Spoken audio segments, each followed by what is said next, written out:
his mind in, his body in, his will in, his power in to teach us. And that's when he met with Elijah Poole, a.k.a. the messenger of Allah, the Honorable Elijah Muhammad. And it was from that point that the Honorable Elijah Muhammad began to do his mission to tell the black man and woman in the hills of North America who we are and what we should know and what we should be doing. But Master Prophet Muhammad was a holy man. And holy in the point that I'm saying, if you look up the word holy, it means to be pure, uncomplicated, undiluted. He was a man with a purpose. He was a man that understood what being a man was, and he lived morally and decency. And decently, excuse me. I am a little bit nervous. No, it's okay. It's okay. Yes, sir. But he was one of our brethren. He was our family.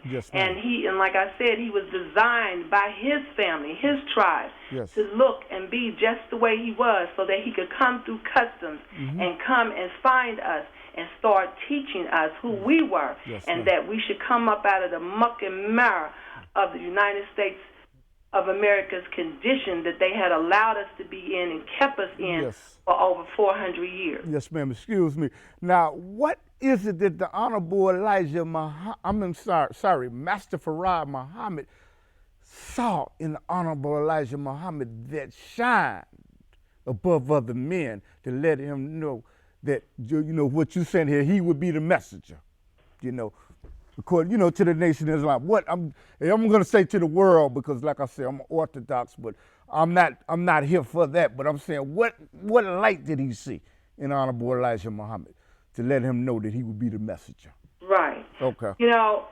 I can only presume that being the God that he was and being a master for having that masterful skill of being able to see people and read people and have a good judge of character, that out of all of the brethren that came to his meetings over a period of time in Detroit, that what he saw in the Honorable Elijah Muhammad was truly a man with a heart of gold, with a pure heart of love, and a heart that truly was seeking to know God and want to do better in his life, and not only selfishly do better for himself, but to also be a light and a help to his brothers and sisters who were in the same condition.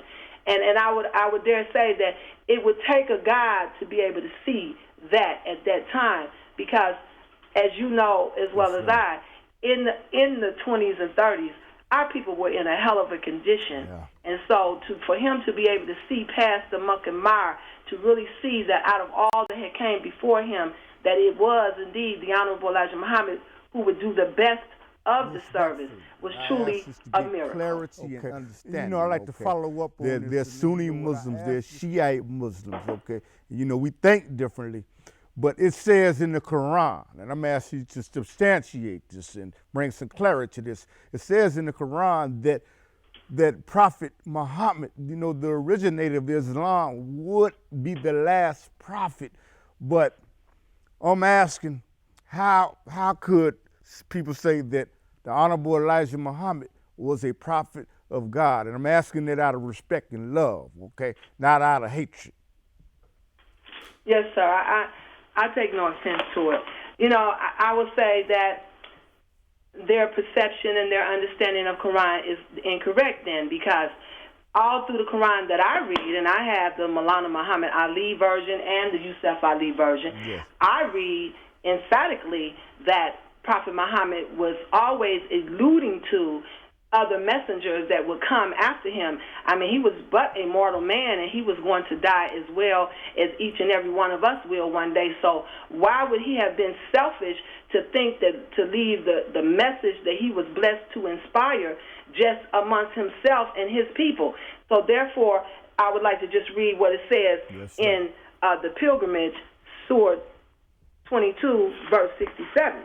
Yes, ma'am. It says, to every nation we appointed acts of devotion, which they observe, and let them not dispute with thee in the matter. And call to thy Lord, surely thou art on a right guidance. So what we are saying, in fact, is that, the Quran and the teachings of the Quran, which is a beautiful tool in which to elevate men, was not just a monopoly for Arabs. And what they saw in their messenger, what I just read, bears witness to the fact that every nation deserves a messenger that will come to them, that will speak like them and be able to relate to their cause and their condition so that they can elevate because he understands them. Okay. So that's what that's what the Quran is saying if you read it with understanding. Yes, and that is what we knew that was of the messenger. He was raised to be our messenger in the hells of North America because he would understand our condition and he would understand how to speak to us in order for us to understand what time it was and what must be done. Yes, ma'am. Now, you know what? It's probably the last one on theology that I'm going to ask you is, and I ask this out of love and respect. It says something in the Quran, and it's mentioned all throughout the Quran, beyond earth, and there is Jannah. But I think that, correct me if I'm wrong, that the Nation of Islam does not believe in heaven or hell after we leave this place. So am I correct? Please, correct me if I'm wrong. Yes, sir. Am I, could you? You're correct that we are taught and we believe that heaven and hell is only a condition of mind. Okay. When you are in hell, it's because you have nothing and you're in a poor condition. And when you are in heaven, it's because you have something and you have goals and you have morals and you have the ability and the integrity to be successful. I still, again, I must relate to my Quran. Yes, ma'am. And I know it's not different from any other Maulana Muhammad version of Quran.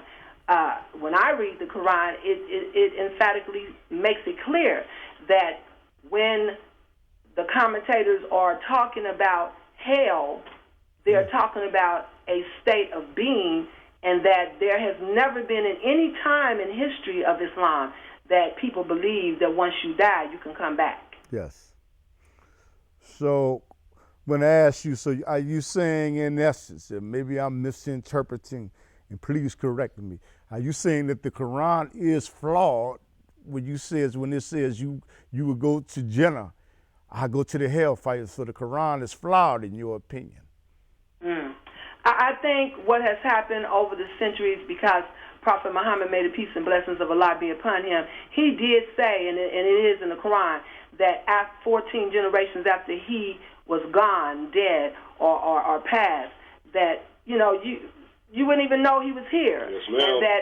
And that his own people would not even be articulating the type of lifestyle that would even be conducive to what he taught them. So I can only say that those who had the privilege to be the stewards over the Quran, to keep it pure, humans are fallible, humans make mistakes, humans have pride, and humans always want to find a way to leave their mark and put their understanding into things. So I would only say that the commentators, I believe, who interpreted the Arabic Quran into English translations, and even some of the Arabic Qurans that have been even translated into more Arabic, have made the error.